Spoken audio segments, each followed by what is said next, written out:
Balita ko, kanina pa kayong alas 6 ng gabi. Di wala nagsaing sa bahay. Patay. Maraming titilapong kaldero. Kung wala nagsaing sa bahay, wala pa rin kumakain. Sigurado kayo? O ngayon, dapat ako magsasalita. Pero ngayong gabi, very special ang gabing ito sa Quiapo. Dahil mas gugustuhin ko na mapakinggan ninyo ang mensahe sa inyo mismo ni dating Pangulong Rodrigo Roa Duterte.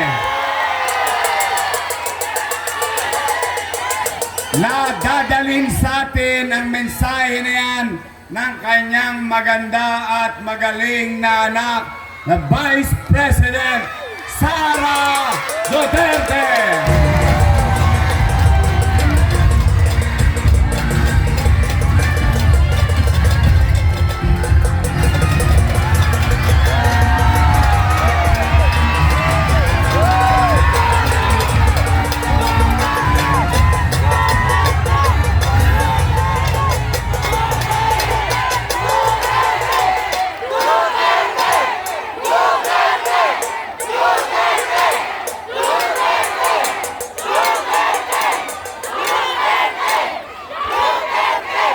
Salamat.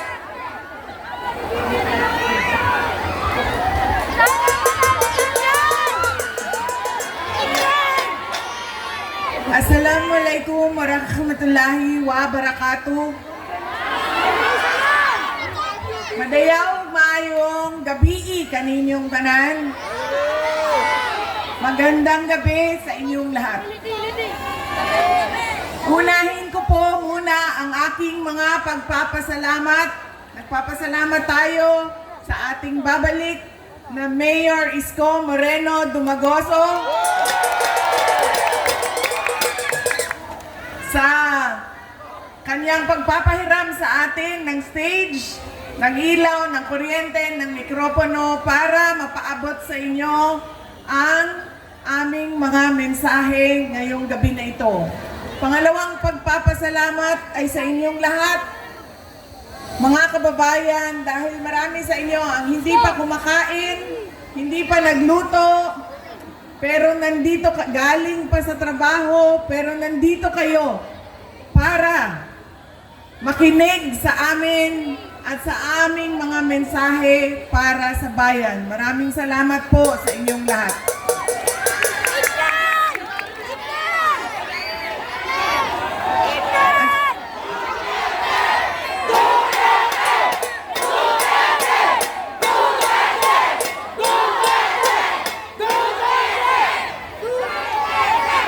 Alam nyo, kahit saan man ako pumunta ngayon, galing kaming Samar, tumawid kaming Leyte, tumawid kaming Cebu, tumawid kaming Negros, pumunta ako nung isang kagabi dito sa syudad ng Maynila, kaninang umaga sa Quezon City. Ngayon bumalik na naman ako sa syudad ng Maynila. Ang sigaw ng mga tao ay Duterte.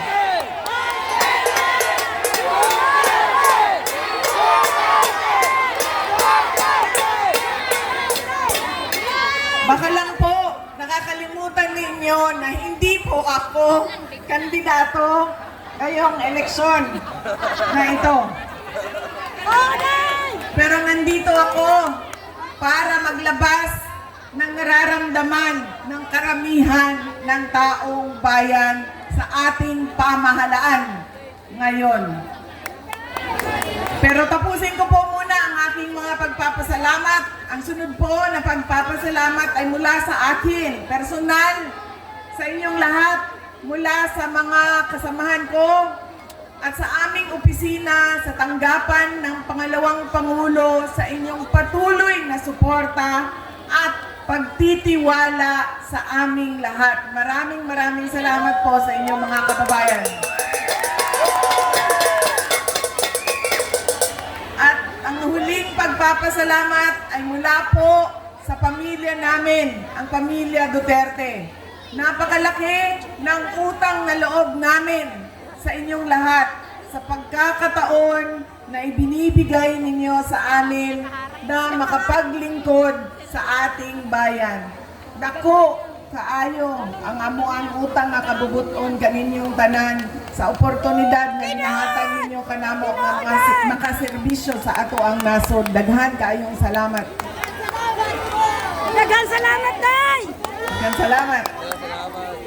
Alam nyo, marami sa ating mga problema ngayon ay dahil sa ugali nating mga Pilipino kung paano tayo pumipili ng leader ng ating mga komunidad at ng ating bayan. Una na ugali ng Pilipino ay kung sino yung nagpapatawa sa kanila, sumasayaw, kumakanta, na-entertain sila, ay yun ang naaalala nila pag-upo nila doon sa presinto, sa voting precinct natin. Hindi na natin tinatanong, ano ba ang pangako ng tao na ito nung siya ay tumayo sa entablado para mangampanya? Tinupad ba niya ang kanyang pangako? Yan ang ugali natin. Maganda sa paningin, sumasayaw, na-entertain ako, naaaliw ako sa kanya, iboboto ko siya. Hindi na natin tinanong. Noong ba ikaw ay nangako na 20 pesos ang kilo ng bigas ay tinupad mo ba?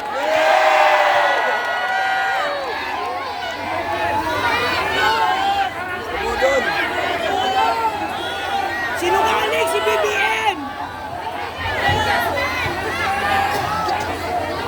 Pangako noong taon 2022 na kampanya.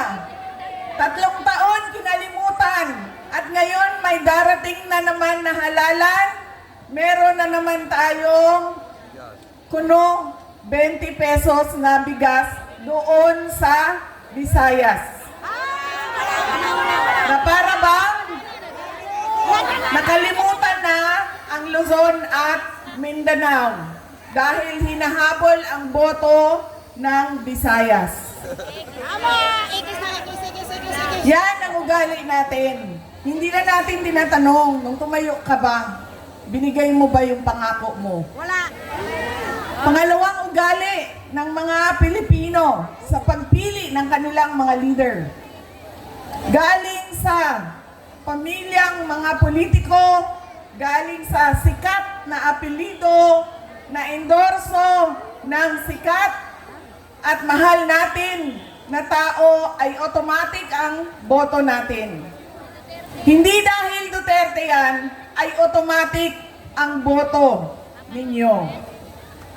Dapat tinitingnan din ninyo ano ba ang kapasidad at abilidad ng tao na ito. Duterte ka, pero ano ang kaya mong gawin para sa bayan? Kailangan ko banggitin na ang congressman ninyo dito sa distrito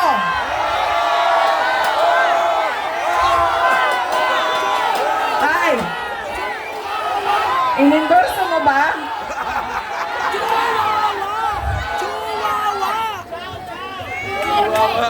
Tuwag ko! Tuwag! Yan! An example. Ang sample ng Chihuahua! automatic yung boto natin, sikat, endorse ng sikat, galing sa pamilya ng mga politiko Duterte yan, boto natin yan. Ganyan ang ugali nating mga Pilipino. Alam nyo, yung congressman nyo, si Joel Chua ba yun?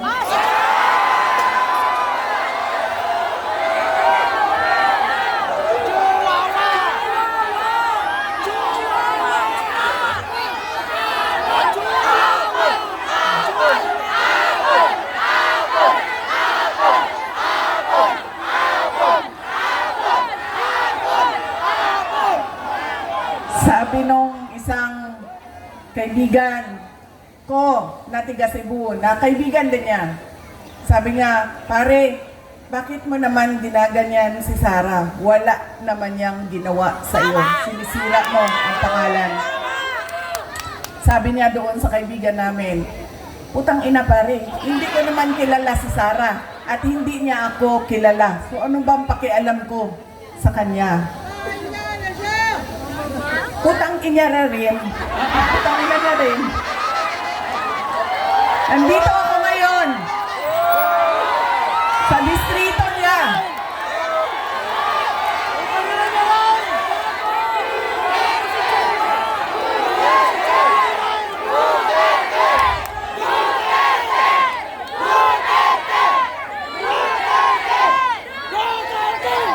Gago si Chua! Nagpapakilala ako sa inyong lahat. Ako, si Sara Duterte. Kaya ko makipag-away sa kanal.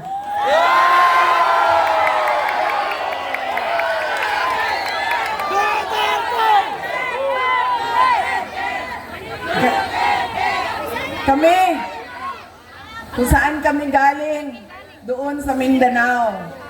Sanay kami sa wala.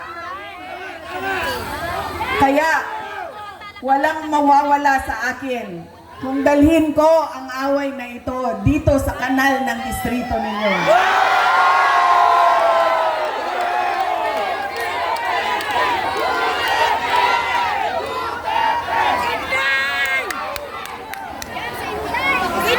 Mga sis, saan kayo Hindi ka na galing? mananalo!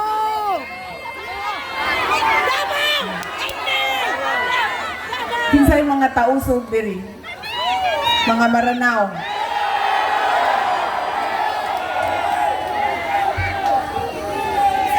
Hindi! Nagkadamaw!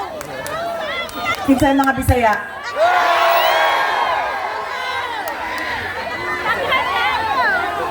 Ayaw mong kalimot ha, pag-abot sa adlaw sa pinili ay butangin na ninyo og zero si Chua.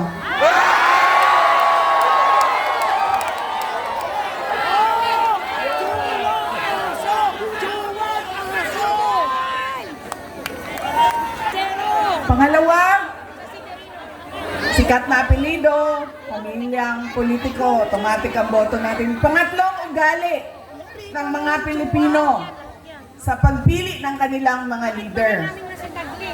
Kung sino yung may pera at bumibili ng boto, ay ibinibigay natin ang ating pagkatao sa kanila.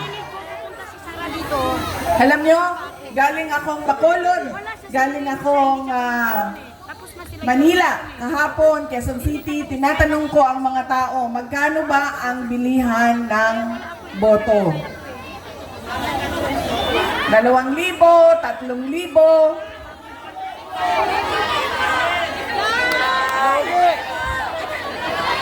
Meron pang bilihan ng boto na tawag ay tupad, akap, AIX, MAIP,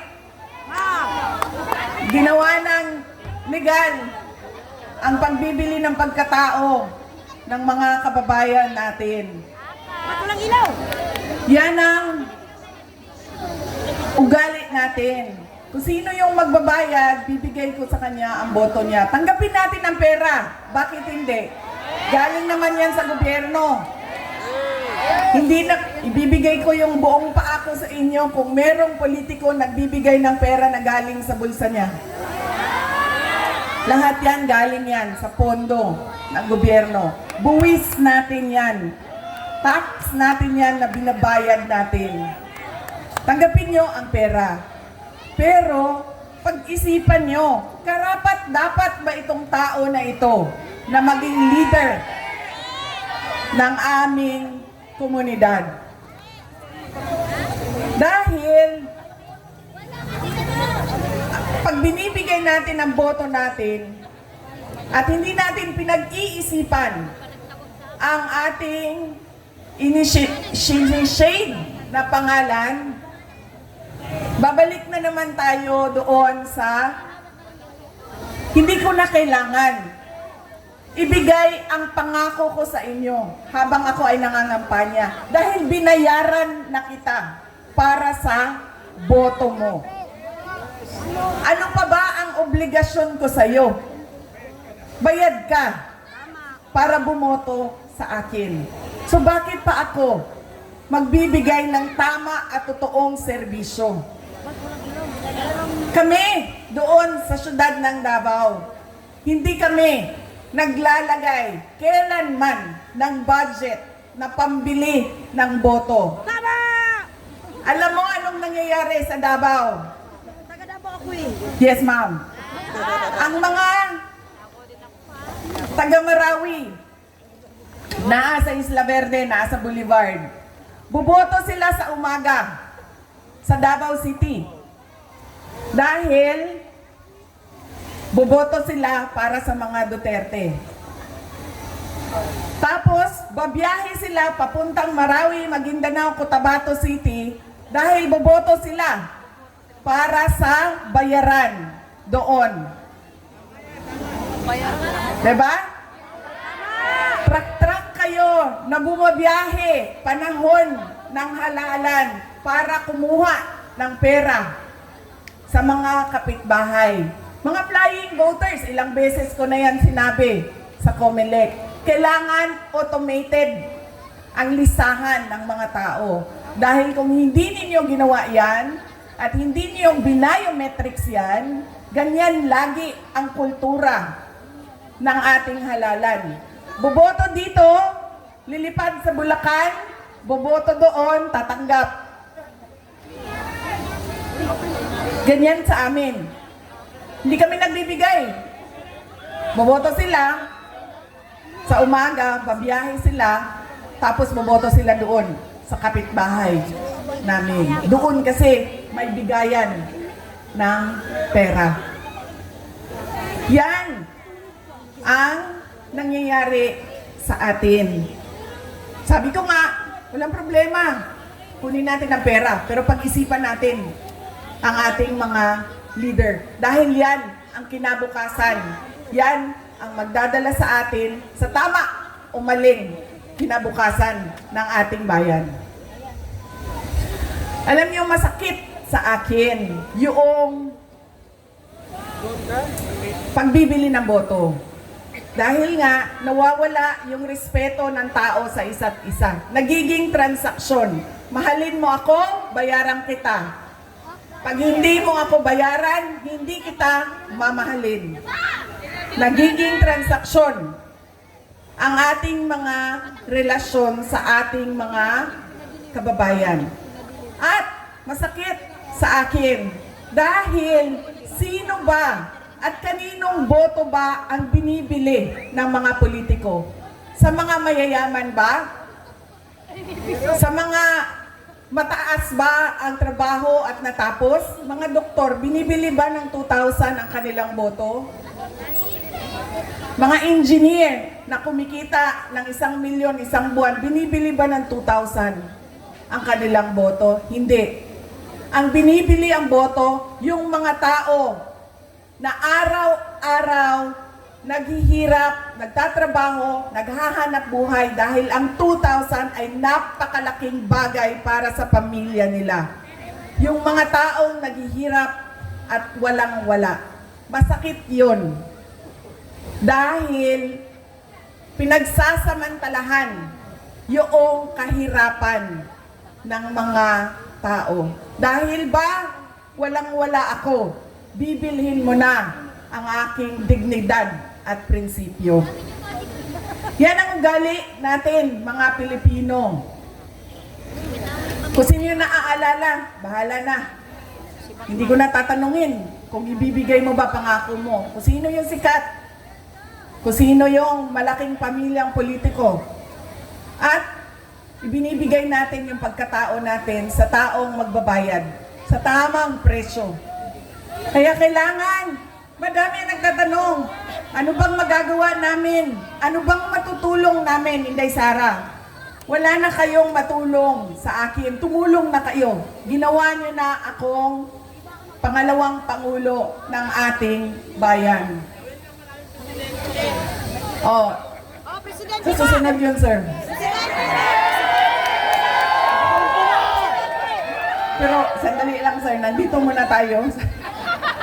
Huwag niyong kalimutan, hindi ako kandidato. Botante ako ngayong eleksyon na ito. Nagpapaalala ako sa inyo kung ano yung dapat gawin natin. Baguhin natin ang ugali natin sa pagboto ng mga kandidato.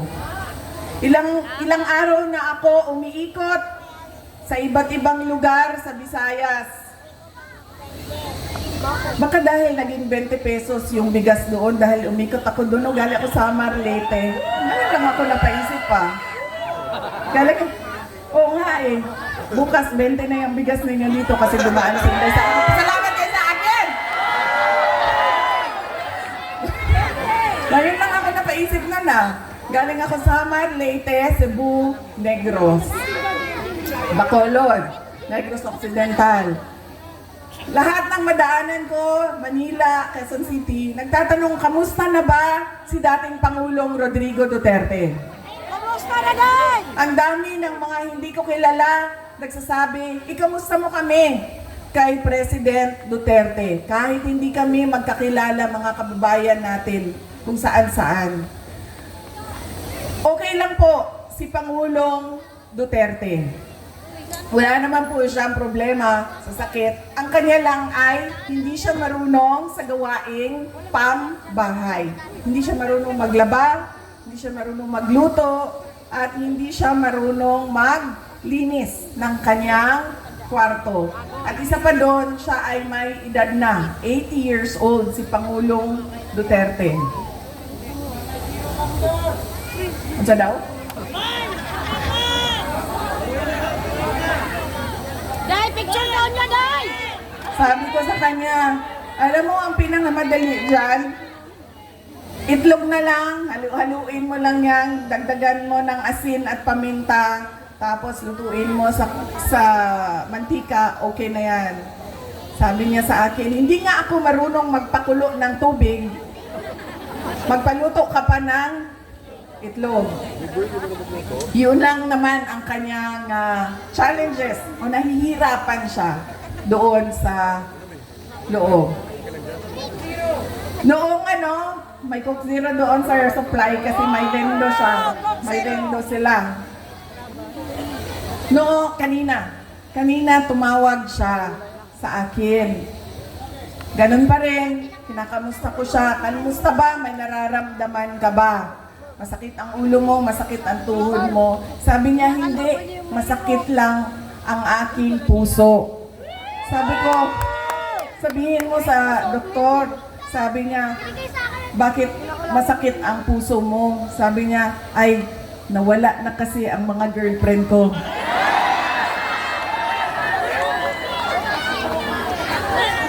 Sabi ko, ay, nako, huwag ka mag-alala. Dahil may 2 girlfriend dyan sa labas ng kulungan, nag-aaway, nag-aantay na lumabas ka. Tapos sabi niya sa akin, sumali ba sa away ang nanay mo? Sabi ko sa kanya, ay naku, wala na siyang pakialam sa'yo. Yan po ang update kay Pangulong Duterte. Sabi niya kanina, kailan mo ba ako ilalabas dito sa detention center? Sabi ko sa kanya, relax ka lang dahil mamayang gabi meron kaming meeting doon sa distrito ni Joel Chua. Ay, sorry. Distrito ni Apple Nieto.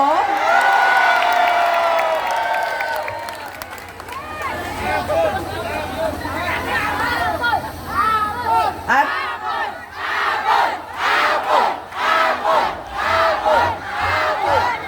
nasaan na yung apple ko? Ano yung apple ko? Hindi man ito pulang-pula na apple eh. Nagluspan man ito ang apple. Yung apple ko. Bakit namumutla itong apple na ito? Pagod! Good. Hindi ka natulog eh. Ha? Hindi ka natulog. Wala pa'y kaon! Nanguspan! Sana Kung ano magkwento ko. Sabi ko sa kanya, huwag kang mag-alala, mamaya nandun kami sa distrito ni Apple, Chua. Ay, ni Apple, niya to. Apple niya to. Nagugulo ka. Apple niya to. Pag-uusapan namin kung paano ka namin kidnapin dyan sa Hague at ibalik sa Pilipinas. Sabi niya, wag mo akong kalimutan dito dahil mabubulok ako dito. Sabi ko sa kanya, huwag ka mag-alala. Marami ang nagdadasal sa Pilipinas at sa buong mundo para maibalik ka sa ating mahal na inang bayan. Bring him home! Bring him home! Bring him home! Bring him home! I can bring him Yung mga nagtatanong kung kamusta si Pangulong Rodrigo Duterte, meron po kaming maliit, short, maikling video para sa inyong lahat. Self-rated poverty in the Philippines is at its highest in 21 years. Teacher says she often complains about being hungry. Pagbabarili ng isang babae dahil umano sa onsehan sa droga. Pinagtataga hanggang sa mamatay ang natutulog na maglola. Bugbugin ng dalawang Just remember, no, at bakit yung mga tao gumagamit ng drugs? Remember, hindi sila addict. Na pag-alagala, mga batang nagrarugby, nagkalat sa gitna ng daan. Mga taong pinagbabaril habang bibili ng pagkain sa karinderya. Makalat sa social media ang video ito ng pamamaril sa mga Instead of going to school, they spend their days scavenging to earn a living. trabaho ang suspect at gumagamit pa umano ng droga. Good luck sa atin lahat. Sa halip na tutukan ang kumakalam na sikmura ng mga Pilipino, krimen, droga at korupsyon, mas inuna ang sariling interes at kasakiman sa kapangyarihan. Itinapon palabas ng bansa ang nag-iisang Pangulo na siyang tunay na nagmahal sa bayan. Mula nung si Tatay Digong ang naging Pangulo, tumahimik yung mga MP. Nagkaroon ako ng Facebook. Yung anak ko, kumbaga imbis na tinikaado sa daan, sobrang happy ako. Dahil nung umupo si PRRD, kahit sabihin natin maraming tumutugis, maraming tumutugisa sa kanyang war on drugs. Pero majority po sa atin ng mga Pilipino, pwera na lang doon sa mga drug lords, mga drug user, mga ano yun ang ayaw eh. Pero kami, lalo kami mga OFW, naramdaman namin ang safety sa aming pamilya. It's a time to be powerful and a time to be just a nobody. I used to describe the brightest star there was mine, shining brightly. And in a few days, I will be just a Rodrigo Duterte from Danao, Cebu. Daghang salamat. Lubos na minahal ni PRRD ang PNP at AFP. Pag ako ang nanalo, kaagad doblado ang sweldo ng pulis pati militar. Pero sinalan din pala ang gagamitin laban sa kanilang dating Commander-in-Chief. Hihilain ko yan. Hihilain mo yan. Kung maniwala nga, hihilain ko yan. Ano ba ang damage ng government interest? Kung hintayin ko lang yung dalawang anak. Walang darating, sir. Huwag na tayo mag-debate nito. This is not the place for debate. Hindi po, Guys! hindi po kanina. Dinig ni sir, hindi nyo magugustuhan ng nasunod na order.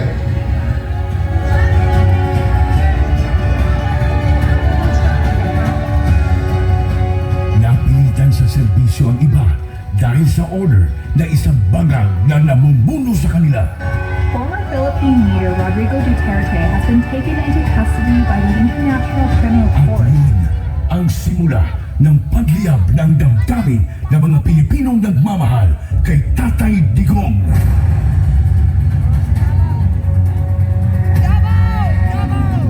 Lumiyab ang sambayanang Pilipino. Bring PRRD home.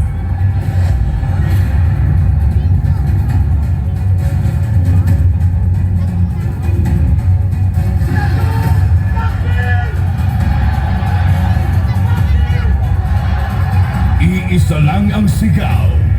Duterte saan man sa mundo.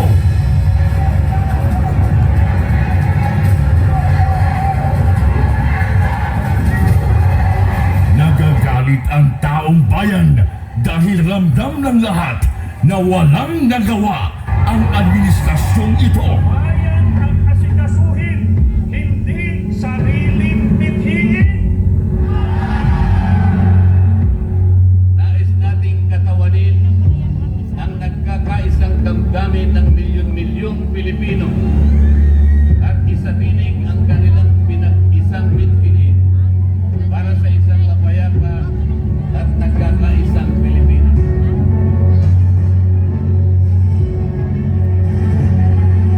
Hindi pa tapos ang pagliyak ng mga puso natin dahil nagpapatuloy pa din ang kasamaan habang nalulugmok na ang inang bayan.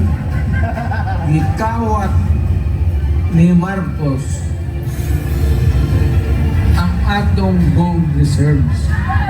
Sa pagpapatuloy ng oral arguments sa 89.9 billion peso transfer ng pondo ng Philippine Health Insurance Corporation sa National Treasury. Muling binusisi ng mga maestrado ang paggamit ng ahensya sa perang mula sa mga kontribusyon ng mga miyembro nito. Aminado ang DOLE at DSWD na walang listahan para sa mga benepisyaryo ng ayuda sa kapos ang kita program o AKAP. Sa tuloy ng ilan, nagagamit na sa politika ang AKAP.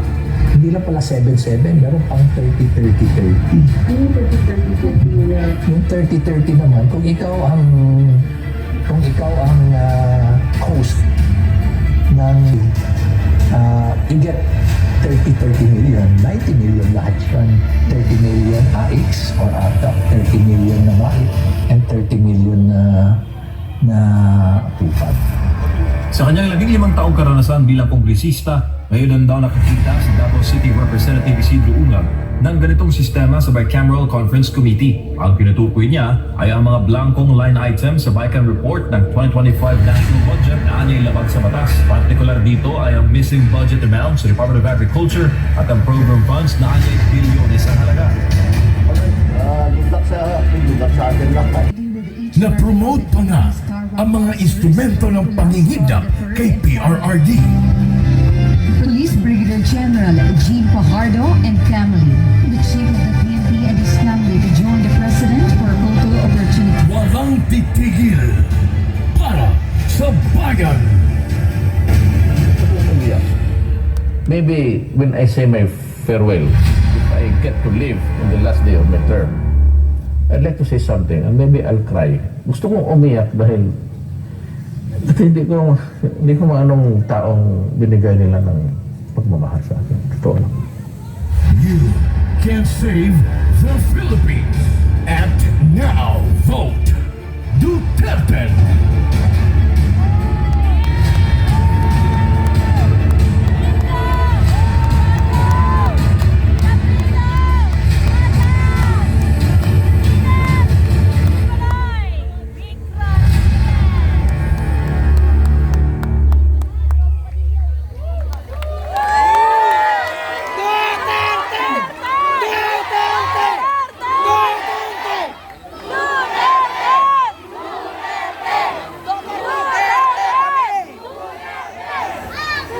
Sino yung mga maranaw dyan sa likod kanina?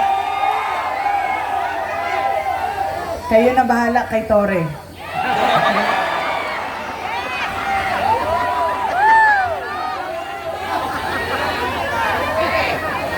Si Congresswoman Apple Nieto na ang bahala kay Joel Chua sa tulong ninyo.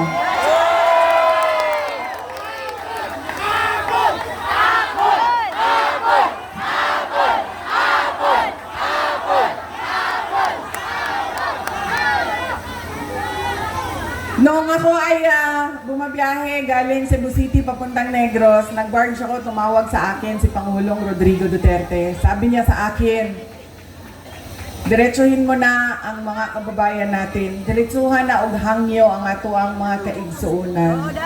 Na diretso ang boto ninyo para sa 10 senador ng mga Duterte.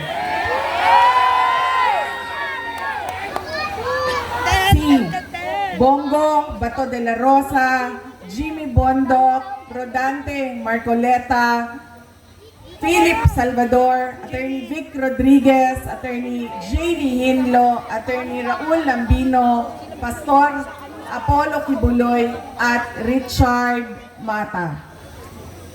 Bakit kailangan diretso ang boto natin? Bakit kailangan tinatawag na block voting o straight vote ang gagawin natin? Dahil unang-una, kapag hinaluan ninyo ng ibang kandidato o leader na sa iba ang kanyang pamumulitika, ay magkakagulo lang, mag-aaway lang lagi at magbabangayan lang lagi. Pangalawa, kapag mataas ang boto at malayo ang agwat ng mga boto, ay mahirap siya habulin sa dayaan sa makina. Kaya dapat malaki at marami, katulad ng block voting, ang kinakailangan. At pangatlo, kailangan nagkakaintindihan yung mga leader kung saan ba talaga papunta ang ating bayan. Dahil yung 10 senador ng Duterte, naiintindihan nila na kailangan natin ituloy ang nasimulan ni Pangulong Duterte sa tunay na pagbabago. Noong kami ay tumatakbo, noong taong 2022, ang plataforma namin ay continuity o pagpapatuloy at unity o pagkakaisa. Hindi natin nakikita yon ngayon. Wala tayong nakikitang pag-usad papunta sa kaunlaran ang ating bayan. Ang naririnig lang natin ay bagong Pilipinas, pero wala namang nagbago sa ating bayan. Kundi, lalo pa tayong nagugutom. Ang daming mga pamilya nagutom. Tumataas ang kahirapan at sobrang dami ng ating mga kababayan ang nakikipagsapalaran sa ibang bansa kahit illegal ang paglabas nila sa ating bansa at illegal ang pagpasok nila sa ibang bansa para lang maghanap buhay sa kanilang pamilya dahil walang oportunidad ng trabaho at negosyo dito sa ating bayan. Para bang wala ng magandang kinabukasan dito sa ating bayan. Kaya wala tayong nakikita na bagong Pilipinas dahil nagkamali. Pasaylo ako ninyo ha, ako bitaw ang hinungdan ato. Pero human naman kung pangayong pasaylo. Nagkamali tayo ng pili dahil yung ugali nga natin sa pagboboto ay hindi natin binago. Kaya kailangan natin baguhin ang ating pagboto. Idiretso na natin ang 10 senador. Tulad din ng dito sa syudad ng Maynila. Kung sino yung mga kasama ng ating Mayor Isko Moreno Dumagoso, yun na rin ang piliin ninyo diretso.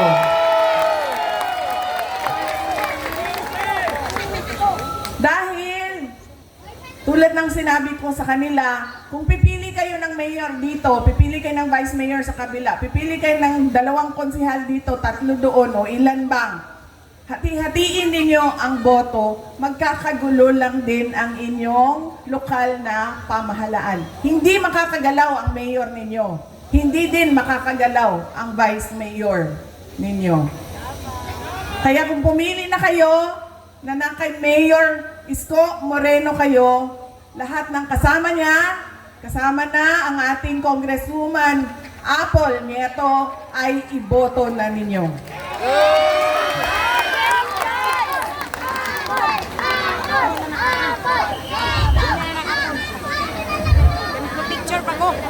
Hindi.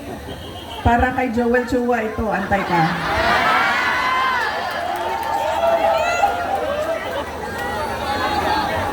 Sabi nung bata, kasi sabi ko, bigay daw yung apple.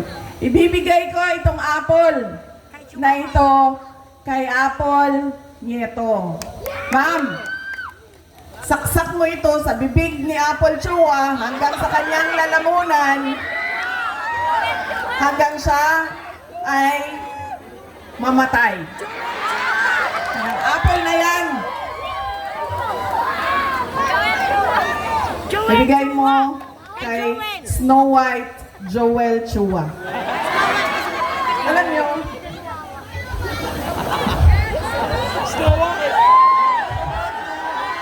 diba si Snow White kumain ng apple, tapos nabilaukan. Apple yan. Bigay mo yan sa kanya, taksak mo yan doon sa bibig niya.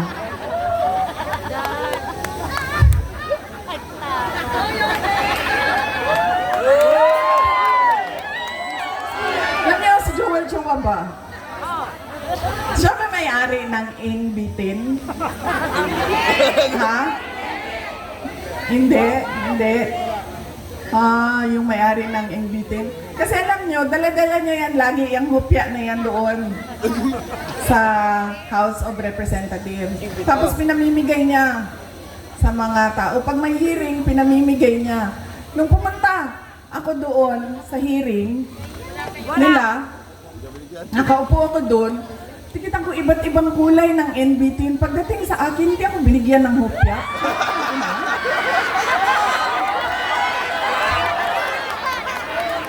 Para bang hindi ako nagugutom? Para hindi ako karapat-dapat bigyan ng hupya? Tapos,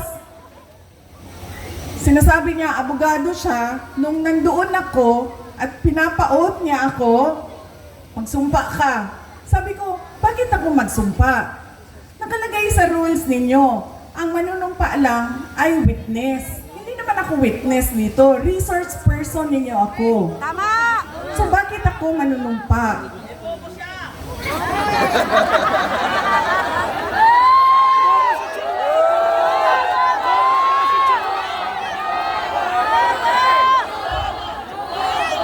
Huwag ka mag-alala. Yung apple na hawak ni Apple ang solusyon.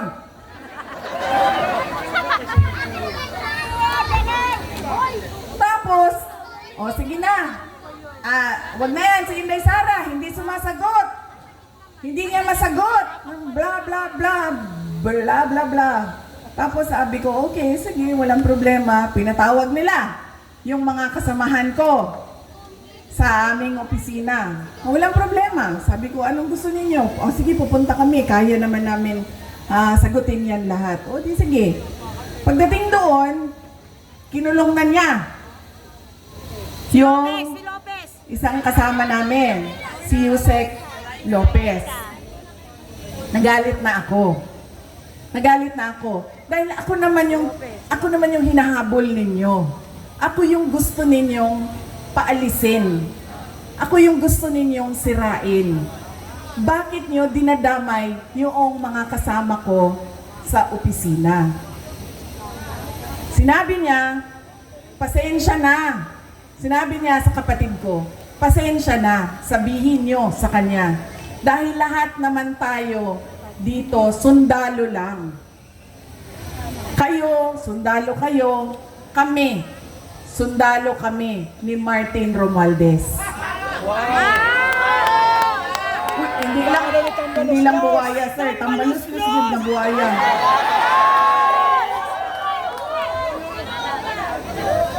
Tambalos na buwaya pa. Sinagot siya ng kapatid ko. Sundalo tayong lahat. Pero kami, sumusunod kami sa tamang orders. Hindi kami sumusunod sa mali.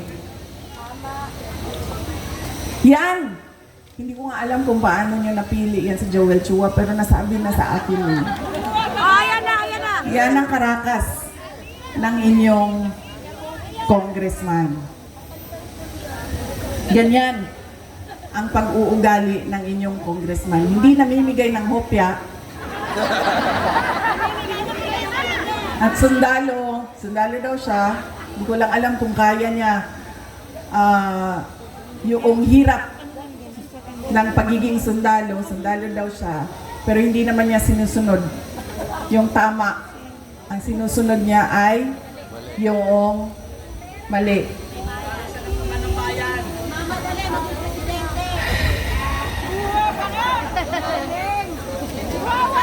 Nakalimutan ni Joel Chua nung sinisira niya yung pangalan ko na hindi ako kandidato ngayong eleksyon na ito. Walang mawawala sa akin. Nawala naman ang pangalan ko dahil kinuha nila at niyuraakan nila. Pero nakalimutan niya, kandidato siya ngayong eleksyon na ito. Kaya ano ang dapat nating gawin para kay Apple Nieto? Iboto! Ipanalo! O hindi lang iboto, ano pa ang dapat nating gawin? Ikampanya. Ikampanya, suportahan! Idala sa lahat ng mga presinto at sabihan ang ating mga kasama, bigyan nyo ng 0 yang putang inang Joel Chua.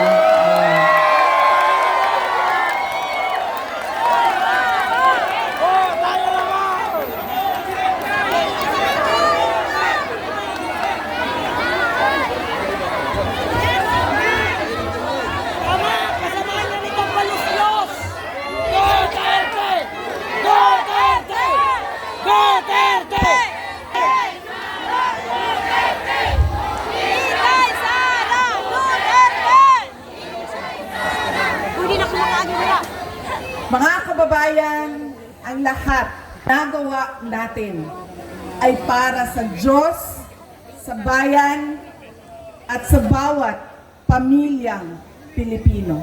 Syukran.